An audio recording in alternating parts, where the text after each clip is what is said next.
ரோஹிணியை எப்பவுமே பிடிக்கும். எப்பவாவது ஏதாவது உரிமையில பேசியிருப்பேன், திட்டியிருப்பேன். ஏதோ இவன் பாரி வள்ளல் மாதிரியும் செக்யூரிட்டி மேல ரொம்ப பாசத்தை காட்டுற மாதிரியும் அப்படி காட்டுறான். இவெல்லாம் நாய். சொல்றேன் கேட்டுக்கங்க.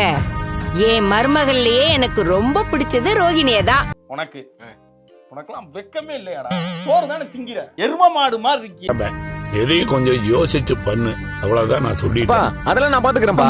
உன்ன மாதிரி ஒருத்தன் டிப்ரெஷன் பண்ணிக்கிட்டே இருந்தானே, அட்வைஸா பண்றான், டார்ச்சர் பண்றான். தப்புன்னா அதை எடுத்து சொல்லணும்.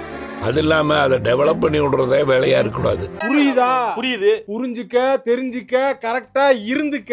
எப்படி? அப்படி ஒரு 500 ரூபாய் வாங்கியிருந்தேன்ல, இந்தா. மீனா, தேவி எங்க கொடுத்தா? நான் தானே உனக்கு கொடுத்தேன். அந்த பேண்டை தான் நான் போட்டு வந்தேன். என் பர்ஸ், என் பணத்தெல்லாம் எடுத்துட்டாங்க.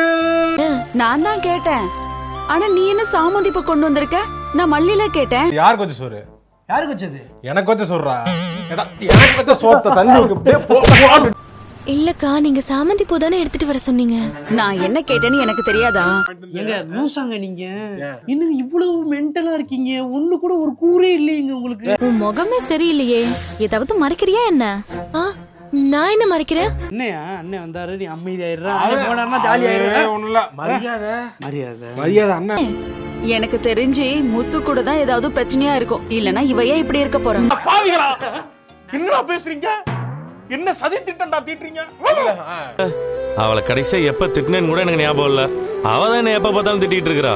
என்ன பண்ணாலுமே ப்ரோ, இங்க பாருங்க ப்ரோ, என்ன நடந்தாலுமே நம்ம தான் தப்பு பண்ணோம் அப்படின்னு உடனே திருத்திடுறாங்க.